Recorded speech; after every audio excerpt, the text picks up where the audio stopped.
That is what I like to call a bop. That is my favourite song by Jasmine Sandless. It is called Begavet. BBC Radio Nottingham. So, 15 years ago, when she was a teenager, Zainab Jogi, also known as Z, decided to channel her teenage frustrations into martial arts. Now, fast forward to today, and Z runs her own fitness and self-defense academy. She's on a mission to teach other women, especially those of South Asian heritage and Muslim heritage like herself, the skills of self-defense. And if that's not enough, Z is only a Guinness World Record holder for completing an obstacle course at the summit of Mount Kilimanjaro, the highest mountain in Africa. Z is on the line now. First of all, Z, welcome along. Thanks for coming on the show. And I have to ask, you did what at Mount Kilimanjaro? To be honest, when I first signed up for this challenge, I didn't know myself how tough it was going to be. I just thought it'd be a hike up a mountain and some obstacle course at the top, only to realise that actually I had to put a lot of hard work into it. So there was actually 43 athletes from around the world, from 26 different countries, never been attempted before. And it was one of those challenges only for those fitness people who wanted to sort of push past their boundaries and limits. For me, unfortunately, lockdown had really affected me. As you know, with martial arts, I've been training for many years and being locked in the house, not being able to get out. I wanted to sort of push myself and focus on a positive goal. And that's one of the reasons why I signed up for this crazy challenge. What kind of obstacles did you have to do? So they were like monkey bars, balancing beam, cargo net, climbing wall. So there's 10 obstacles in total, but to achieve the Guinness World Record, you had to do a minimum 5. But remember, this is not at a ground level. It was around about 5,895 feet high. Oh my goodness, I couldn't even imagine doing that at ground level, exactly, let alone doing it at that. So, because you had to kind of, I had a cousin who did the climb, who climbed Mount Kilimanjaro, and she was telling me about how when you were training, you had to do stuff with, to do with your breathing, because obviously the loss of kind of altitude and stuff. So did you have to do similar sort of thing? Yes, absolutely. So I went to the London Altitude Centre to do some testings. They did confirm I'd be okay to climb Kili because I've done 10 years worth of hiking.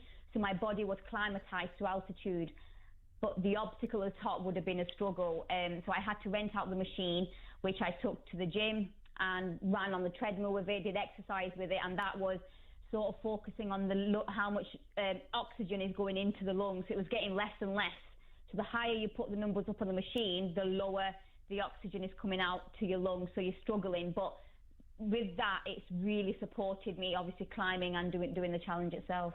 Yeah, well, clearly it did, because here you are now, the world record holder. That's incredible. Congratulations for that.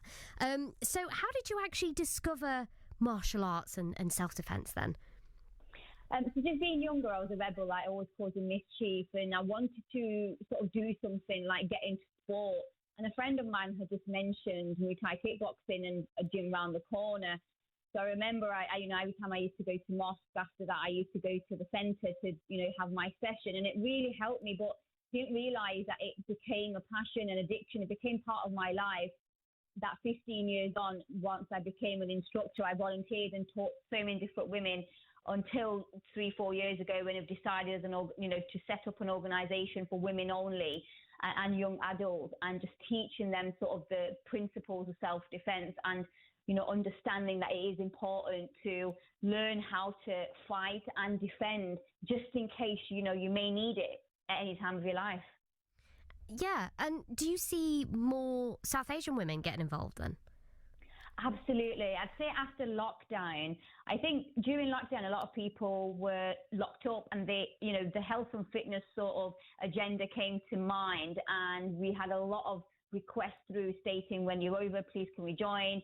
And now that obviously lockdown is over and we've started delivering our sessions, and I've sort of obviously completed my personal record for Kili. Now that I'm back, we've had so many women, especially in the Muslim BME community, wanting to learn, which is so good to see because, 10 years ago, there was only me attending the session, which is why I'm an instructor today, because it was just me.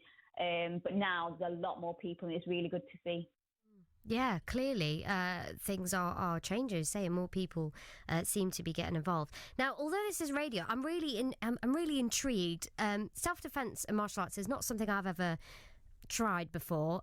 It's something I've always wanted to. So I was wondering, do you think is it possible for you to maybe teach me like a simple sort of self-defense move right now whilst we're talking? Yeah, absolutely. So let's talk about a vulnerable part of the body. Now, if you feel your collarbone with both of your hands, so, you know, from the neck, that bone, that collarbone, if you feel it down, so just travel your hands down right to the middle, and you'll feel a little soft spot called your esophagus, which is just underneath your throat, just the end of your throat. Now, please don't press it hard because it does hurt, but if you were in a scenario, you'd push 2 fingers straight in and down, and that would block the airway coming down. So that obviously is one of the self-defense moves, especially if somebody's sort of coming towards you to grab you or something. If you just dig the 2 fingers in that esophagus there, straight in, you know, it could really knock them out for a couple of seconds. Ah, okay. So yes, that move only to be used in defence, just to clarify. But yeah, that's again very, very quick and very useful to know. Thank you so much for that, Z. So if somebody listening to this here in Nottingham wants to maybe get into martial arts, learn a little bit about self-defence, what would your advice be? So you can directly go onto our website, which is zsdefenceacademy.co.uk. We're also on social media. We do have some of the techniques that we actually learn because we are trying to get out more in the community, and obviously social media is definitely a platform that we've known. And future, in the new year, we may be looking at some online Zoom classes as well, so you know, people from, you know, all around the world can actually get involved in this. So website would be the one, social media, ZS Defence Academy. We've also got a YouTube channel which is called Train with Z, that's Z with a double E. And the website trainwithz.co.uk is coming, will be live tomorrow as well. So there's a lot of stuff on there that we should be promoting and showcasing to people and how they can get involved in learning self-defence. Brilliant. Z, thank you so much for your time this evening. There you have it, ZS Defence Academy online if you want to check out